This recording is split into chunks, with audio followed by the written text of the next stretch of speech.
In the beginning, when God created the heavens and the earth was without form or shape, with darkness over the abyss, and a mighty wind sweeping over the waters. Then God said, "Let there be light," and there was light. God saw that the light was good. Then God said, "Let us separate the light from the darkness." God called the light day, and the darkness he called night. Evening came, and morning followed, the first day. Then God said, "Let there be a dome in the middle of the water to separate one body of water from the other." God made the dome, and it separated the water below the dome from the water above the dome. And so it happened. God called the dome the sky. Evening came, and morning followed, the second day. Then God said, "Let the water under the sky be gathered into a single basin, so that the dry land may appear." And so it happened. The water under the sky was gathered into its basin, and the dry land appeared. God called the dry land earth, and the basin of water he called sea. God saw how good it was. Then God said, "Let the earth bring forth vegetation, every kind of plant that bears seed, and every kind of fruit tree on earth that bears fruit with its seed in it." And so it happened. The earth brought forth vegetation, every kind of plant that bears seed, and every kind of fruit tree that bears fruit with its seed in it. God saw that it was good. Evening came, and morning followed, the third day. Then God said, "Let there be lights in the dome of the sky to separate day from night.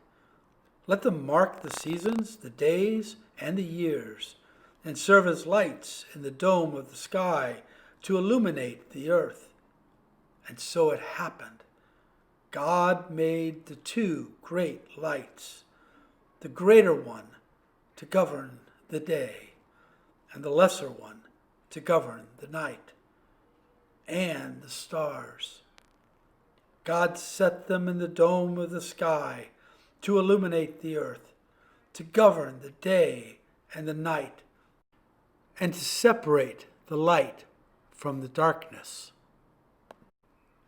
God saw that it was good. Evening came, and morning followed, the fourth day.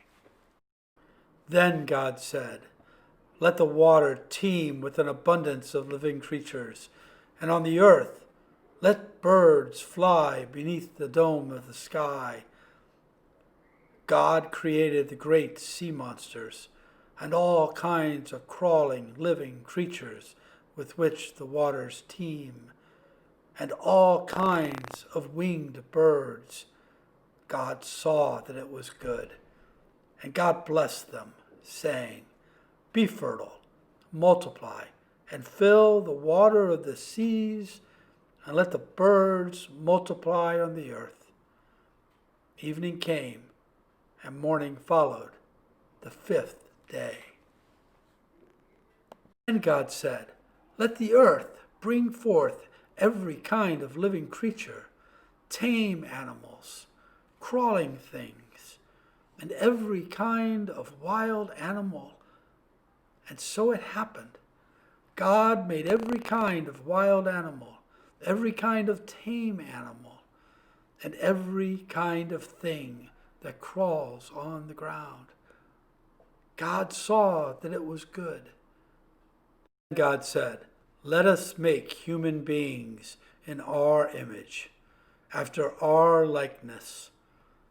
Let them have dominion over the fish of the sea, the birds of the air, the tame animals, all the wild animals, and all the creatures that crawl on the earth." God created mankind in his image. In the image of God, he created them. Male and female, he created them. God blessed them, and God said to them, "Be fertile and multiply, fill the earth and subdue it. Have dominion over the fish of the sea, the birds of the air, and all the living things that crawl on the earth."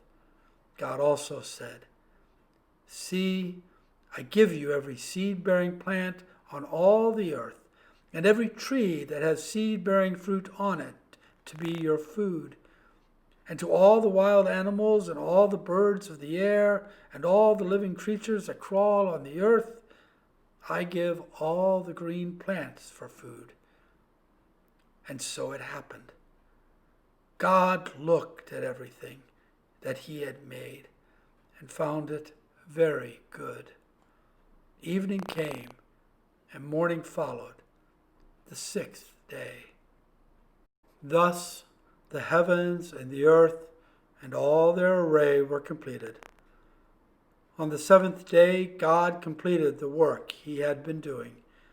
He rested on the seventh day from all the work he had undertaken. God blessed the seventh day and made it holy, because on it he rested from all the work he had done in creation.